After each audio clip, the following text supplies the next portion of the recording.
Halo, halo, halo, apa kabar? Assalamualaikum warahmatullahi wabarakatuh. Senang sekali, saya Hersuna Arif. Dan saya Agi Beta kembali menemani Anda dalam Off the Record.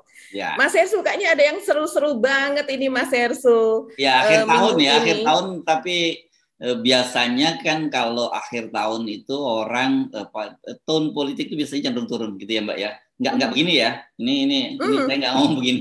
Biasanya tonenya begini nih.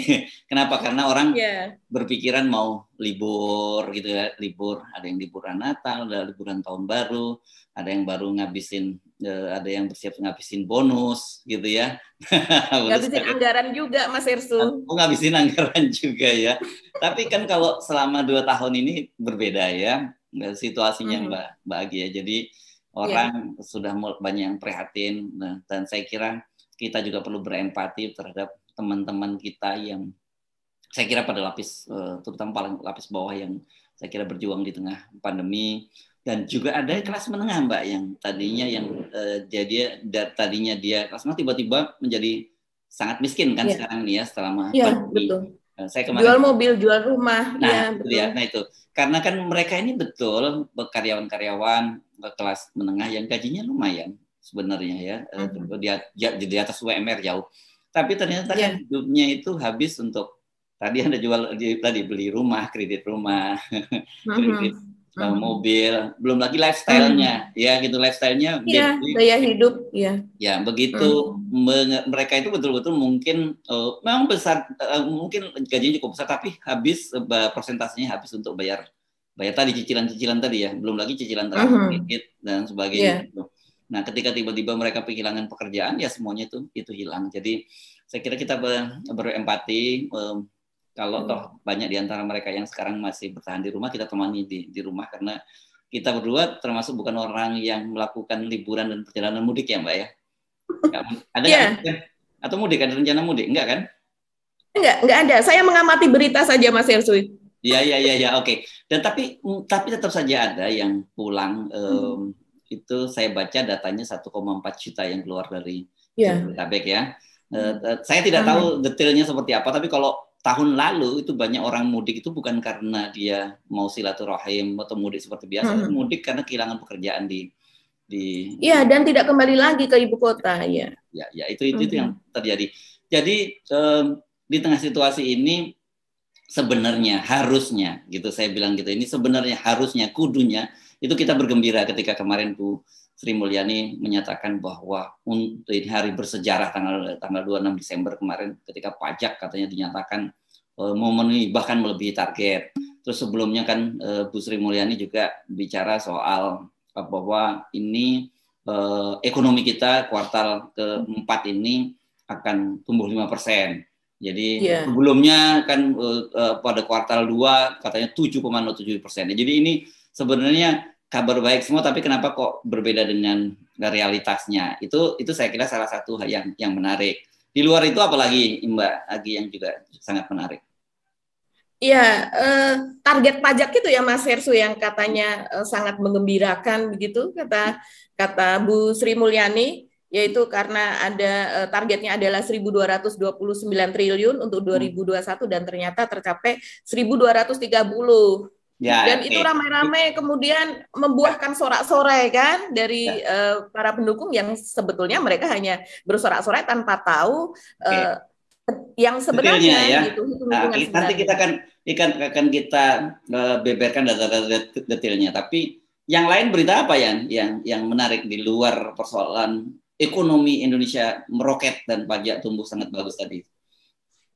Yang akhir ini menjadi concern dan sepertinya ini kok ini orang ini memang seperti ingin membuat gaduh saja, Hmm. yaitu adalah Giring Ganesha Jumario itu ya. Wah, dia Oh menggiring maaf, opini ya. ya ya.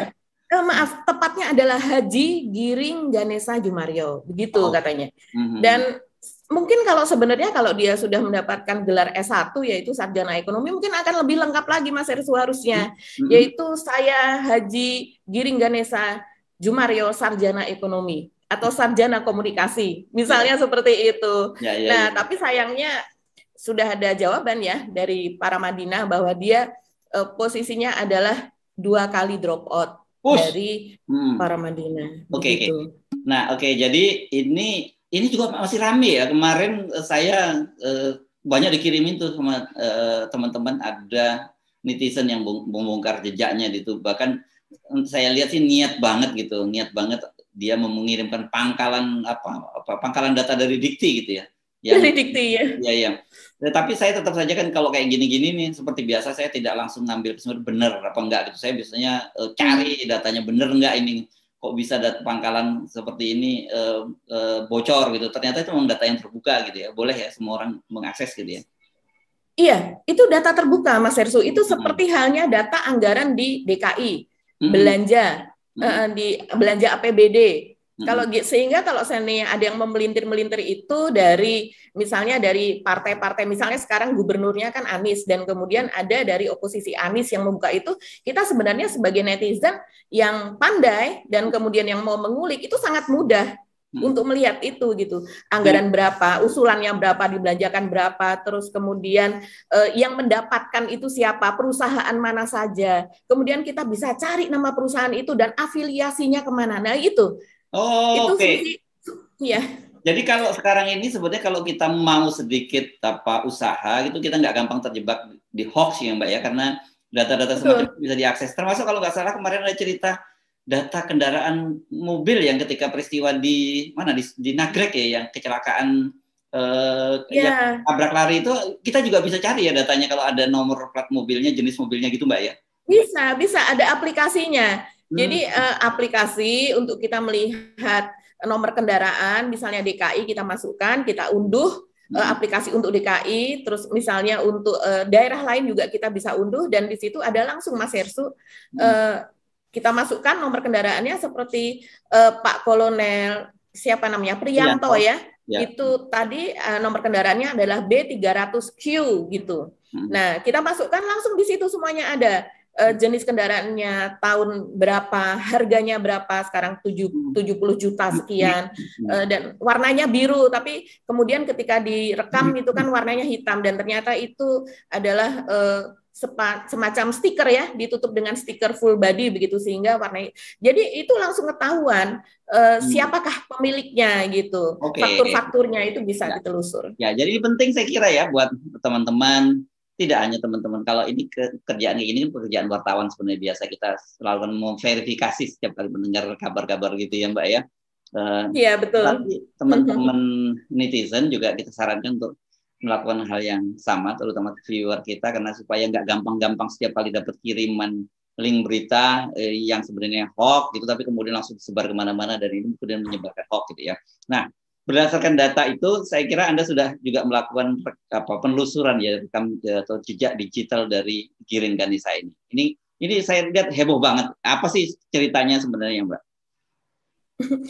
Data Giring kalau seandainya kita mau bandingkan jejak digitalnya, ini kan ceritanya Giring ini adalah membongkar jejak digital Anies gitu ya, yaitu dia mengungkap sebuah data bahwa Anies adalah menteri yang di reshuffle. Dalam diksi dia, reshuffle itu identik dengan dipecat begitu. Padahal pada saat Anies itu di reshuffle itu ada sekian menteri juga yang di reshuffle, apakah mereka semua dipecat? Ya kan? Intinya kalau dipecat, pecat itu konotasi pecat itu karena dia melakukan kesalahan, Mas Hersu. Nah, apakah Anies ini melakukan kesalahan, Mas Hersu? Mas Hersu masih ingat mungkin Anies ini salah satu menteri terbaik kan ya, Mas Hersu? Iya. Saya tadi mau buka-buka seperti yang Anda lakukan ya. Ini ada survei ya, surveinya itu kalau nggak salah ini Kodari ini LSI ya. Iya yang ini sahabat saya juga yang kemarin sempat merame mengusulkan 3 periode untuk Jokowi.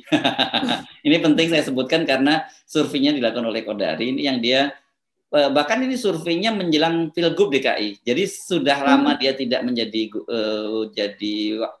menteri, ternyata dia masih sebagai menteri dengan kinerja terbaik ketiga. Gitu. Ini sangat menarik. Jadi yang paling di atas itu adalah Ibu Susi Pujiastuti, kemudian Menteri Agama Lukman Hakim, dan ketiga adalah Anies Baswedan. Ini saya kira dari sini saja jelas kita tahu bahwa ini bukan soal dia dipecat karena tidak kapabel, tetapi ini persoalan politik kan. Biasa kan, dan kalau tidak salah Anies ini pada waktu itu dia bukan bagian dari partai politik atau relawan ya sebenarnya. Dia dia termasuk yang paling belakang lah mendukung Pak Jokowi. Iya, dia jubir tim ses lah ya waktu itu. Ya. Jadi artinya kalau diksi dipecat nggak pas gitu ya. Ini dari sini saja salah. Jadi apakah sebagai politisi Giring tidak memahami soal itu gitu, bahwa kalau di menteri itu bukan soal bagus kinerjanya atau tidak bagus kinerjanya. Banyak sekali waktu itu menteri-menteri yang kinerjanya sebenarnya nggak bagus, jeblok ya, tapi karena dia berasal dari partai pendukung yang sangat kuat dari Pak Jokowi, ya Pak Jokowi nggak bisa bertindak apa-apa ya kan gitu. Iya, karena memang kan ada jatah ya, seperti partai pengusung yang besar jatahnya misalnya bisa 3, 4, 5 seperti itu, dan kemudian ada jatah untuk yang berperan besar dalam mendudukkan Pak Jokowi sebagai presiden ya, salah satunya Anies karena dia memang sebagai jubir pada waktu itu dan selalu mendampingi kemana-mana. Ya. Ini kan kalau nggak salah soal ribut-ribut bahwa Anies itu pembohong dan dipecat oleh Jokowi itu muncul dalam ulang tahunnya PSI ya. Dia sebagai PLT PSI, saya kemudian sempat nonton, wah ini memang dia cukup atraktif loh kayak ya namanya artis ya, dia biasa penguasaan panggungnya bagus gitu. Iya. Nah, dia nggak hanya nyanyi, dia juga main film loh Mas Hersu. Iya. Main film. Makanya di situ Pak Jokowi saya lihat cuma senyum-senyum saja ketika itu jangan menjadi pembohong gitu ya. Itu. Nah jadi saya kira ini terus kemudian jadi rame saling buka jejak digitalnya. Mari kita Mbak Agi kita bagi, kalau kayak petinju itu ada semacam tail of the tape gitu ya. Jadi ketika mau tinju, yang ini satu berapa kali KO, berapa kali menang KO, berapa kali menang angka dan sebagainya, itu berat badan, tinggi badan. Nah sekarang mari kita bandingkan bagaimana kalau kita membandingkan Anies dengan Giring, karena menurut saya relevan karena Anies satu disebut-sebut sebagai capres tahun 2024 meskipun partainya belum jelas. Yang kedua, Giring juga sudah berkampanye dia menjadi calon presiden 2024 gitu kan Mbak ya? Betul, iya. Padahal dia gagal sebagai caleg ya. Ya. Oke. Kan, cukup fair lah, nggak apa-apa. Kalau kita sekarang akan melakukan pendidikan politik kepada publik, bagaimana datanya? Silakan Mbak Agi. Iya. Oke. Misalnya kita katakan sekarang ini Giring usianya 38. Ya Mas Hersu. Dan pada usia 38 ini prestasi Giring adalah sebelumnya sebagai PLT, yaitu menggantikan Grace Natali karena dia harus bersekolah ke Singapura, dan kemudian Giring ditunjuk sebagai PLT begitu, dan kemudian sekarang dia sebagai ketua umum definitif dari PSI ya. Dan definitif ya sekarang ya. Ya, sekarang sudah definitif. Dan prestasi terbesarnya adalah ini membuat gaduh, yaitu mengatakan bahwa Indonesia masa depannya akan suram kalau seandainya dipimpin oleh seseorang yang dipecat oleh Pak Jokowi. Nah, ini karena dia berkali-kali ini selalu merujuk berbagai kalimatnya itu adalah kepada Anies. Nah, makanya kita kemudian juga mengasumsikan yang dimaksud adalah Anies. Walaupun kemudian ada beberapa orang PSI begitu ketika ditanya ya kan tidak disebutkan namanya. Tapi ini orang tidak bodoh lah, yang diajak ngomong ini tidak bodoh. Kan dia melakukan pendidikan politik katanya kan. Sehingga kita ini artinya sesudah dididik oleh Giring ini menjadi pintar juga Mas Hersu gitu. Ya, jadi pada usia 38, pada usia yang sama kalau kita membandingkan, itu Anies sudah menjadi rektor Paramadina. Jadi Giring ini kan masuk Paramadina pada tahun 2002. Dia kurang lebih 3 tahun kuliah di sana, kemudian pada tahun 2005 dia cuti katanya ya, dan kemudian pada tahun 2011 kalau menurut catatan dia di DO begitu ya, dia dikeluarkan. Tapi pada tahun 2017 ada jejak digital, dia mengatakan kepada media bahwa dia akan melanjutkan di Paramadina begitu. Dia ingin mendaftar lagi masuk ke sana.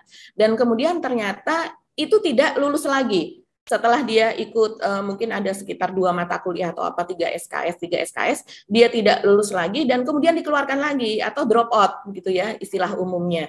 Jadi itulah makanya dikatakan 2 kali drop out. Nah, kalau kita bandingkan prestasi itu 38 tahun, Giring masih teriak-teriak gitu ya dengan data-data yang bombastis gitu. Pada umur 38 tahun Anies ini sudah menjadi rektor termuda di Indonesia. Dan kemudian prestasinya di luar negeri juga adalah catatan-catatan tentang dia the rising star from Indonesia untuk pemimpin masa depan dan sebagainya. Dan kalau kita mau bandingkan lagi ketika jejak dia, mereka berdua ini masih mahasiswa, Mas Hersu. Anies itu adalah salah satu aktivis dari UGM ya, yang kemudian dia mengajak kawan-kawannya untuk menentang kebijakan BPPC pada waktu, yaitu yang menentang Tommy Soeharto. Dan kita tahu pada masa bisnis cengkeh ya, BPPC itu waktu itu bisnis cengkeh dari Tommy lah, itu putranya Pak Harto ya, dia. Pak Harto, iya. Dan itu BPPC pada waktu itu ya Pak Harto sangat-sangat kuat ya, powerful. Dan kemudian ini ada BPPC ini dianggap meruntuhkan gitu ya, meruntuhkan bisnis cengkeh di Minahasa. Jadi di Sulawesi Utara itu ketika itu beritanya banyak petani itu yang akhirnya harus memanggil anak-anaknya yang bersekolah di Jawa, banyak yang DO dan sebagainya karena anjlok harga cengkeh ini. Cengkeh yang tadinya dihargai berapa jadi hanya sekian ribu saja begitu. Jadi mereka ini kan sangat mengandalkan dari bertani cengkeh, Mas Restu, di sana gitu. Dan ini kemudian yang teman-teman Anies, kalau dari jejak digital kita bisa lihat teman-teman Anies ini ketika itu ketar-ketir ya dengan sepak terjang Anies ini, mereka takut ini hubungannya dengan nyawa ini gitu. Tapi Anies tetap strict gitu dengan tujuannya, dan kemudian dia mengumpulkan dana sehingga bisa mengirimkan teman-temannya ini sebagai pendamping di sana. Karena memang intimidasi saat itu sangat kuat. Nah, itu salah satu yang mungkin bisa ditiru oleh mahasiswa sekarang ini ya, oleh mahasiswa adik-adik mahasiswa ketua Senat ini di Fakultas Ekonomi UGM ya, Anies Baswedan. Betul. Dia juga ketua Senat. Nah, itu aktivitas ketika masih mahasiswa. Kita bisa bandingkan dengan aktivitas Giring apa sih ketika menjadi mahasiswa. Katanya pernah menjadi utusan apa gitu ya. Kita juga tidak ini, toh akhirnya dia memang keluar gitu. Statusnya adalah cuti dan kemudian keluar. Dan kemudian kalau jejak yang lain ya Mas Hersu, dia mengatakan bahwa nah, salah satu yang terakhir ketika dia PSI menjadi pendukung dari paslon yang Kota Madia Tangsel, yaitu paslon Muhammad Saraswati. Ya, Saraswati ini adalah keponakan Pak Prabowo ya. Dan dia mengatakan bahwa hanya politik uang yang dapat mengalahkan Muhammad dan Saraswati. Wah, ini kan sudah klaim yang tidak benar, Mas Yesu. Klaim ini dulu juga digunakan oleh Pak Ahok pada waktu Pilkada DKI, bahwa hanya apa gitu ya, kalimat persisnya saya lupa, tapi kurang lebih itu hanya yang bisa mengalahkan Ahok gitu. Nah, tapi ini jadi ironis Mbak, karena kalau saya baca-baca di Pilkada DKI ini kan Giring ini adalah pendukung pasangan Ahok ya, di Pilkada Ahok Jarot pada waktu itu.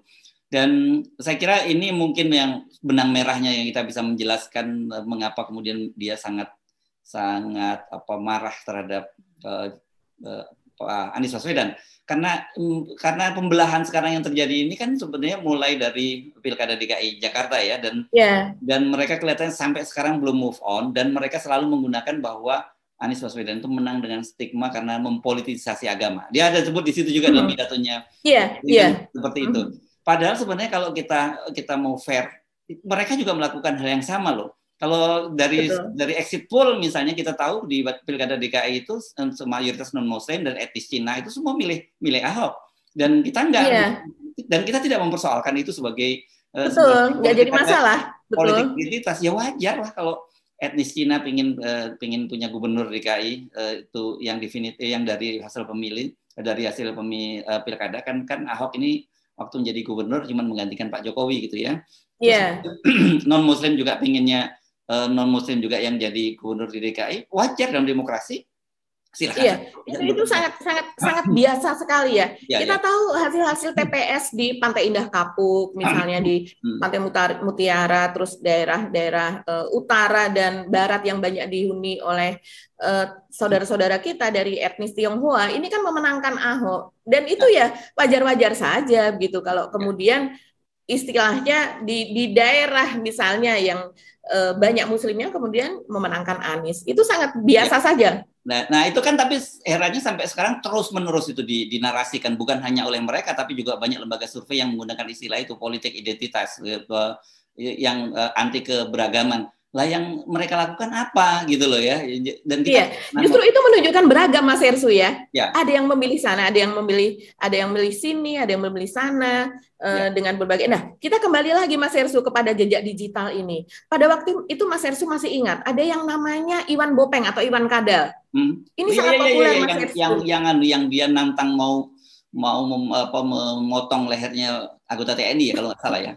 Iya, kalimatnya adalah TNI aja gue potong-potong gitu, apalagi elu gitu. Jadi dia ingin kalau itu di TPS 27 ya, Kelurahan Palmeriam Jakarta Timur. Jadi dia ada temannya itu yang ditolak untuk mencoblos di situ karena tidak memenuhi syarat kelengkapan administrasi, dan kemudian dia melakukan intimidasi kepada para petugas TPS di situ dengan memakai baju kotak-kotak dan kemudian teriak-teriak dan sebagainya, dan ada yang merekam dan kemudian itu menjadi viral juga karena dia mengancam akan memotong-motong TNI itu katanya begitu kan. Terus kemudian sehingga masyarakat memberikan tanggapan, banyak video-video yang kemudian tidak terima dan sebagainya.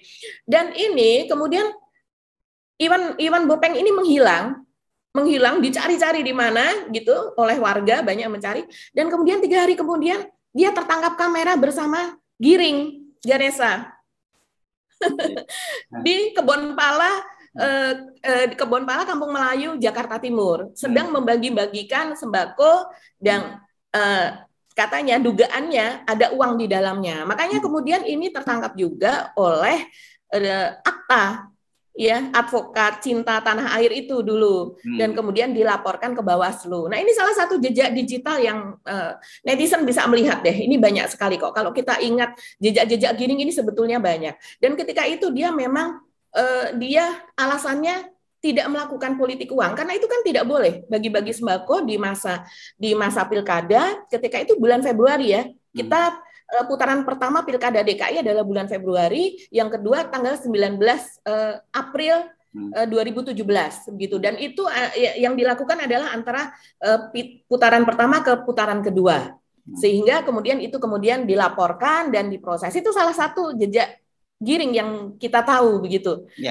Dan kita nggak mau ngomongin dia bohong kan, tapi sebelumnya dia dilaporkan karena dugaan politik uang, dan kemudian ternyata dia ngomong pada pilkada yang lain di Tangsel, kemudian dia memberikan semacam stigma negatif kepada calon lain bahwa kalau lu menang itu lu pasti melakukan politik uang kan gitu ya. Jadi ini saya kira dalam konotasi yang negatif dia sudah menjadi real politician gitu ya.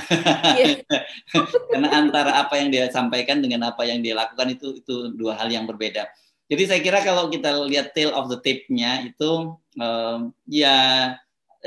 saya kira kalah jauh lah ya kalau Giring dia menjadi calon presiden juga kan Giring ini kan akan jadi, dia kalau nggak salah banyak balihonya yang saya tidak tahu ini baliho betulan atau baliho hanya di media sosial, itu dia jadi calon presiden tuh Mbak. Ya, itu sempat viral juga ketika dia mengumumkan bahwa dia akan nyalek presiden pada tahun 2024 gitu. Nah, baliho seperti itu mahal loh Mas, itu siapa yang membiayai gitu. Ya itu dia. Maksudnya gini, kita dorong sebenarnya kan melalui FNN ini kita selalu menyerukan bahwa sekarang ini harusnya kalau pertarungan di Pilpres itu tidak lagi hanya mengandalkan popularitas, kita harus mengandalkan pada kualitas gitu. Dan kita juga mendorong sekarang PT 0%. Jadi kan sebenarnya kalau PT 0% harusnya Giring dukung juga, PSI juga dukung, karena mereka ini kan partai gurem, yang partai tidak lolos presidensial parliamentary threshold. Jadi kalau dia sekarang mendukung PT 20%, kita jadi bertanya-tanya logikanya di mana nih? Lu pengen jadi capres tapi lu dukung PT 20%, dan kalau kita dukung PT 20% ini jelas dia bagian dari oligarki kan gitu. Dan kedua, kalau kita dorong kita jangan hanya modal elektabilitas, tapi bukan elektabilitas ini kan suka dimain-mainkan oleh lembaga survei, soal popularitas lah gitu. Karena saya tidak meragukan kalau soal popularitas ya, apalagi di kalangan anak muda. Saya kira kita mesti fair. Kalau tadi kan kita ngomong dari prestasi politik, dia belum punya prestasi yang memadai. Tapi dari prestasi seni, dia cukup berhasil gitu ya. Saya ingat pasti di antara kita dulu, saya bukan termasuk kita ya, saya kira di antara anak muda anak yang muda dulu termehek-mehek dengan Giring ini ketika lagi populernya Laskar Pelangi, kalau nggak salah itu Giring ya. Iya, betul. Untuk soundtrack film. Soundtracknya itu dia sangat populer. Jadi ini sebenarnya oke orang, bahkan sebenarnya gini, saya sendiri nggak sepakat kalau kemudian Giring dibully karena dia drop out dari kuliahnya gitu. Nah, kenapa? Karena mungkin, tapi karena dia membuli, akibatnya dia juga dibully.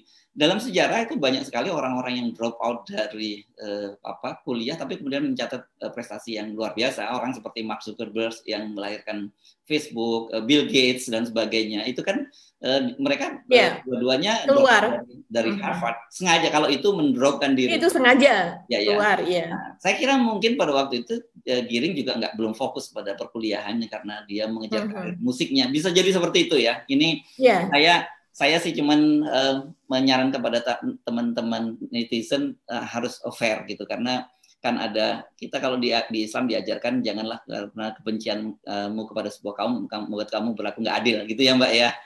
Iya betul. Tapi Mas Herssu, kalau saya sih menyarankan juga ya kepada netizen itu nanti memilih caleg dan kemudian memilih capres itu yang tahan banting. Karena dari jejak digital juga, ketika diwawancarai oleh di kanalnya Ari Lasso kalau tidak salah, itu Giring mengakui bahwa dia sempat bengong di pinggir tempat tidur gitu, sering seperti itu, dan kemudian stres ketika gagal nyalek, ketika tidak bisa melaju ke DPR begitu. Nah, rasanya itu tidak dilakukan ya sama Anies. Nah, kita bandingkannya dengan Anies karena dia selalu menyebutnya kan ke arah sana gitu. Nah, kita bandingkannya dengan Anies ketika di tingkatannya lebih tinggi ya sebagai menteri, kemudian di reshuffle itu tidak ada jejak dia kemudian dia bengong di pinggir tempat tidur gitu ya. Dia malah bergairah gitu ya, bergairah melanjutkan program guru mengajar atau apa yang dia sangat populer itu, dan kemudian ditawari untuk menjadi, dia sendiri mengatakan ditawari menjadi duta besar juga dia menolak gitu kan Mas Herssu. Nah ini kita harus pilih yang bermental baja dan kemudian memang pinter beneran gitu, bukan pinter pura-pura. Dan juga mentalnya juga baik gitu, juga senang membuli orang lain. Saya kira nggak pantas kalau ada seorang calon presiden kerjaannya membuli orang lain. Di Amerika pernah ada calon presiden dan kemudian menjadi presiden, itu kerjanya begitu, namanya Donald Trump. Tapi ya begitu dia jadi presiden, dia jeblok, dia hanya bikin rusuh aja, bikin kacau balau, dan akhirnya satu periode dia udah selesai gitu. Masih untung dia terpilih jadi presiden. Intinya sebenarnya kita ingin memberikan semacam pesan pendidikan politik pada kita semua. Saya kira lain kali kalau memang Anda mau calon termasuk politisi itu, kalau mau pansos gitu kan istilahnya kan, saya kira saya juga gini, pansos ya caranya yang lebih elegan gitu, dan kemudian pilih-pilih musuh dong, jangan dan juga lihat diri sendiri, jangan menstigma orang lain dipecat, itu kan menunjukkan bahwa itu tidak capable, kemudian juga pembohong, itu faktanya menunjukkan sebaliknya, karena ini bisa jadi senjata makan tuan. Iya. Dan saya masih ingat juga Giring ini pada podcast yang sangat terkenal punya Deddy Corbuzier, ketika ditanyakan kenapa Anda mengkritik Anies terus, kenapa Anda tidak mengkritik Luhut gitu. Dia bilang, saya tidak akan mengkritik Luhut, tapi akan memberikan masukan gitu.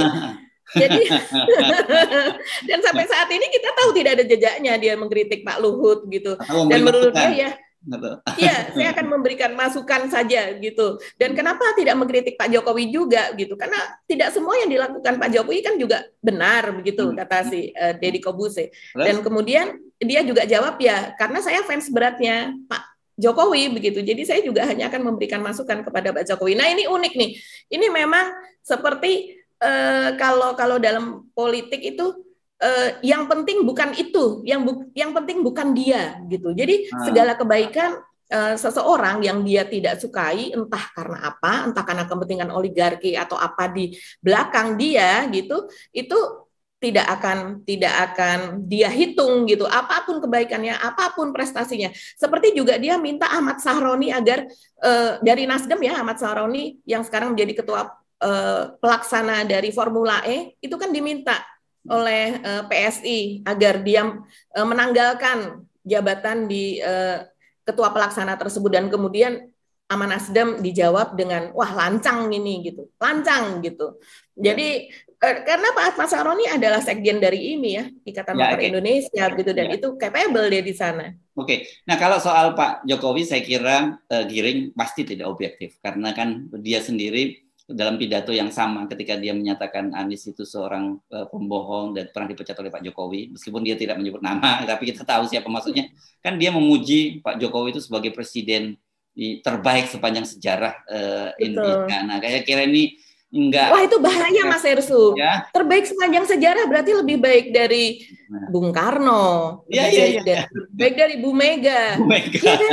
Lebih baik dari Pak Habibie yang pernah menurunkan inflasi dan rupiah yang membumbung seperti itu gitu. Dan terutama Bung Karno loh, ini founding fathers. Ya Pak Harto jangan salah ya, kita lepas dari berbagai persoalan tudingan bahwa beliau itu di masa itu sebagai seorang diktator, tapi kita tidak boleh menafikan keberhasilan Pak Harto ya dalam pembangunan swasembada pangan, bahkan PBB juga memberikan penghargaan bagaimana soal kesehatan, soal pendidikan, bangun SD Impres, bangun sekolah, bangun puskesmas, kemudian Bulog. Nah, jangan salah itu ya, Bulog itu soal itu kan juga luar biasa. Jadi saya sih inginnya kita selalu proporsional gitu kalau dalam melihat seseorang.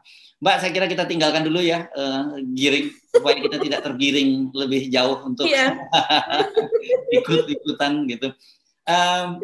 Tadi kita bahas soal ekonomi Indonesia, yang tadi Bu Sri Mulyani mencatat sejarah bahwa ini hari bersejarah karena pajak berhasil. Nah, kalau nggak salah saya sempat baca itu ya, ada seorang novelis yang sangat terkenal, saya kira Terry Lie gitu, menyodorkan data-data bahwa sebenarnya klaim Bu Sri Mulyani itu nggak benar gitu ya, dan orang kemudian dia menyebutkan ya wajar kalau targetnya diturunkan, kemudian dia melampaui target, dan kemudian kalau toh melampaui target tetapi dengan hasil yang sama saja misalnya dibandingkan dengan tahun sebelumnya, itu sebenarnya tidak bisa disebut keberhasilan karena itu adalah ada angka inflasi yang harus dimasukkan gitu ya Mbak ya? Iya betul itu. Itu ibaratnya kalau kita memberikan target kepada anak kita dari IP 4 ya udah kamu IP-nya 2. Karena kita targetin dia IP 3,5 dia tidak bisa melampaui. Akhirnya kita katakan ya udah 2,5 aja deh IP kamu, dan ternyata dia berhasil IP 2,5 gitu. Nah, itu 2,5 2,9 gitu misalnya. 2,5,19 gitu terus. Iya, itu dikatakan sebagai sebuah keberhasilan begitu. Padahal kan target pada tetangga gitu ya, ngomong-ngomong kepada tetangga. Anak gue gitu ya. Anak gue nih hebat betul, tahun ini dia prestasinya melampaui target gitu. Ini kan betul. Yang sebagai sebagai orang yang saya perlu menyebut sebagai lulusan IPB yang dekat-dekat dengan angka statistik, Mbak Andi. Kita kan mengenal namanya how to lie with statistik, dan ini saya kira bukan pertama kali ya Bu Sri Mulyani melakukan yang ini. Ingat nggak pada kuartal kedua tahun ini juga beliau mengklaim bahwa pertumbuhan ekonomi kita 7,07% itu ternyata year on year dibandingkan dengan kuartal kedua tahun 2020 yang memang minus gitu. Jadi yang kemarin terbaru Bu Sri Mulyani juga mengklaim bahwa ekonomi kita pada kuartal 4 tahun 2021 ini tumbuh 5% gitu.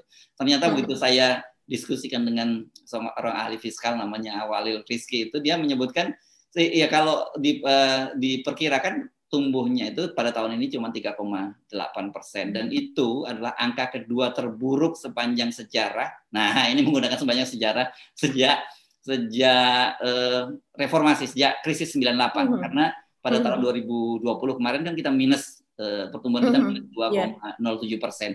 Jadi saya kira kayak gini ini menurut saya jangan kenapa ya mesti memberikan semacam saya nggak tahu nih placebo effect gitu ya, sebenarnya dia tidak mengobati tapi dia mengklaim sembuh gitu. Dan orang tadi bertanya-tanya, Mbak Terelie ini apa urusannya novelis kok dia ngomongin soal angka-angka statistik itu, yang angka-angka pajak nih Mbak Agi. Ya, Bang Terelie ini kalau menurut pengamatan saya ini termasuk jenius loh Mas Hersul. Dia novel-novelnya itu Pulang, Negeri Para Bedebah gitu ya. Hampir setiap novelnya itu selalu masuk bestseller. Kalau kita perhatikan bertahun-tahun sejak dia menjadi novelis ya, itu kalau di toko buku terkenal gitu, yang ada di hampir semua kota dan menjadi jaringan toko buku nomor 1 di Indonesia, novel dia itu menjadi andalan. Diletakkan itu di depan, di paling depan dan dengan tulisan bestseller begitu. Dan itu tidak hanya satu novel, beberapa novel. Dan itu memang diakui. Dan kalau kita lihat itu cetakan sekian gitu. Nah, sehingga membuat dia mungkin lebih dikenal sebagai novelis. Padahal, nah kenapa dia sering menulis soal ekonomi? Itu karena dia memang lulusan dari akuntansi Universitas Indonesia, Mas Hersu. Jadi dia sangat kredibel. Iya. Saya tahu orang kalau udah masuk akuntansi, itu grade-nya itu paling tinggi kan di ekonomi itu ya. Kalau iya. Iya betul. Dan nama aslinya sebenarnya adalah Bang Darwis ya. Oke. Nama aslinya Darwis. Jadi Terelie adalah nama penulis ya, nama untuk novelnya dia gitu. Dan Ya. Dan dia ini juga masih bekerja sebagai akuntan. Oh, masih? Jadi dia masih. Jadi dia melakukan fungsi audit dan dia paham betul tentang perpajakan kan dia mengaudit itu gitu. Jadi dia adalah profesional. Untuk sebagai akuntan begitu. Jadi tapi memang untuk pembaca novelnya mungkin tidak mengetahui itu, dan apalagi bagi para pembuli dan kemudian bagi para buzzer ya, buzzer RP itu sering mereka tidak tahu karena mereka memang kan asal istilahnya, mohon maaf, asal mangap gitu ya. Dia tidak mencari jejak ini siapa sih ini orang sehingga bisa ngomong sedetil itu. Ya sebenarnya yang dia katakan itu adalah sehari-hari yang dia hadapi sehingga dia bisa mengorek sampai sedetil itu karena itu memang bagian dari profesi dia sehari-hari gitu. Mas Hersu. Jadi sebenarnya jangan, kalau dia ngomong soal angka-angka itu kredibel banget gitu ya, dan jangan sembarangan tuh para buzzer kalau mau adu data dengan dengan Terelie ini, karena ini penting juga, polanya kan selalu sama begitu. Jadi ada narasi yang saya sering sebut juga, saya meminjam istilahnya wartawan senior dari Selandia Baru, John Macbeth, yang menyebut sebagai smoke and mirrors gitu kan, pernah kan dia menulis bahwa Jokowi Dodo smoke and mirror itu, dan smoke and mirror ini mengadopsi dari permainan disulap gitu ya, bagaimana ada asap dan ada kaca ini untuk mengalihkan perhatian dari penonton untuk terhadap realitas sesungguhnya kan gitu ya. Jadi nah ketika ini di terminologi smoke and mirror ini diadopsi dalam politik, ini juga begitu, dia menyampaikan sesuatu yang berbeda itu untuk mengalihkan perhatian publik dari realitas sesungguhnya. Ini saya kira gitu, itu apa yang dilakukan oleh Bu Sri Mulyani seperti itu. Dan kita sih bukan sepakat dengan Terelie yang menyebut bahwa teman-teman pajak bukan nggak bekerja keras, mereka juga bekerja keras, sangat keras karena diuber-uber oleh para atasannya untuk memenuhi target pajak. Tetapi yang kemudian atasannya dalam hal ini Bu Sri Mulyani paling tinggi ya, jangan kemudian membuat narasi yang itu namanya jadi false hope lah, jadi harapan yang palsu. Karena saya khawatir nanti Pak Jokowi itu juga termakan isu itu juga gitu, dan beliau menganggap itu yang kita khawatirkan selama ini kan Mas Hersu, itu kan terjadi pada impor beras gitu ya, dikatakan tidak ada impor sama sekali, dan Pak Jokowi ini kan juga tidak bisa mengecek demikian detailnya sehingga narasi itu langsung dia sampaikan gitu. Kita tahun ini tidak ada impor beras sama sekali, padahal masih ada impor, yaitu untuk jenis tertentu begitu. Nah, saya juga sama persis seperti Mas Hersu itu, khawatir kalau seandainya ini ditelan bulat-bulat oleh Pak Presiden gitu, karena kenyataannya tahun 2016 di sini ya Mas Hersu ada 1.539 targetnya, realisasi 1.284 triliun. Nah, itu kan memang selisihnya besar sekali ya, minus berarti. Sehingga target 5 tahun kemudian pada tahun 2021 targetnya 1.229 dan realisasi 1.230. Ya jelas, diturunkannya itu sampai 300-an Mas Hersu. Sampai 300 triliun diturunkan. Padahal harusnya naik. Kalau kita tahu beberapa dari hasil ini kan justru banyak yang menjadi kaya Mas Hersu pada masa pandemi ini. Iya kan? Banyak pihak yang menjadi kaya, yang menengah menjadi di atas, terus kemudian yang konglomerat atau oligarki, bagian dari oligarki ini mendapatkan kekayaan yang makin bertumpuk-tumpuk lagi di masa pandemi ini. Nah, itu kemana pajaknya? Ya. Yang diuber-uber malah UMKM, yang diuber-uber nanti malah harga-harga sembako yang mau dipajakin, kan gitu ya? Iya, kemarin kita podcast juga kan ada 12 bahan pangan termasuk sayur dan buah-buahan yang sudah ada RUU-nya akan dipajaki. Oke. Ya, saya kira kita mesti mengakhiri perbincangan kita, Mbak Agi. Tapi satu pesan pada saya kira yang sekarang ingin saya sampaikan itu adalah bahwa mulailah bersikap adil sejak dalam pikiran ya. Ini karena saya kira ini saling bully-membuli ini sebenarnya sudah menjadi saya lihat sudah menjadi semacam penyakit kejiwaan di kalangan kita, dan orang kelihatannya kalau nggak membuli orang lain nggak senang, padahal justru bully-membuli ini semakin membuat bangsa ini kian terbelah ya.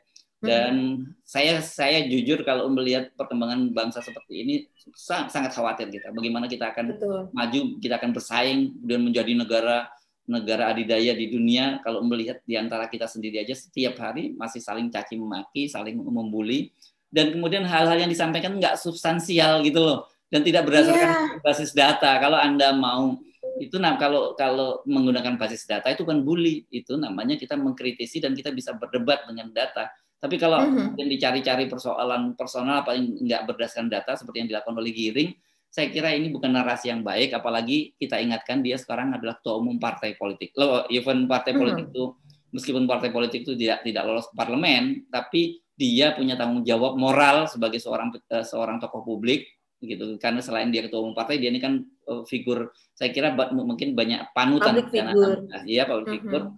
Janganlah terus-menerus memproduksi narasi-narasi kebencian, apalagi narasi-narasi yang menuju pembelahan. Itu saya kira yang perlu kita tekankan kepada para viewer kita lah, terutama ya, Mbak Agi. Iya, oke Mas Hersu. Rasanya cukup ya Mas Hersu ya. Cukup sekian dari Off the Record kita hari ini, dan saya Agi Beta. Saya Hibnu Arif dari Forum News Network. Bersikaplah adil sejak pikiran, dan selalulah bersikap jujur, dan jujur itu dimulai dari 0%. Assalamualaikum warahmatullahi wabarakatuh. Waalaikumsalam warahmatullahi wabarakatuh.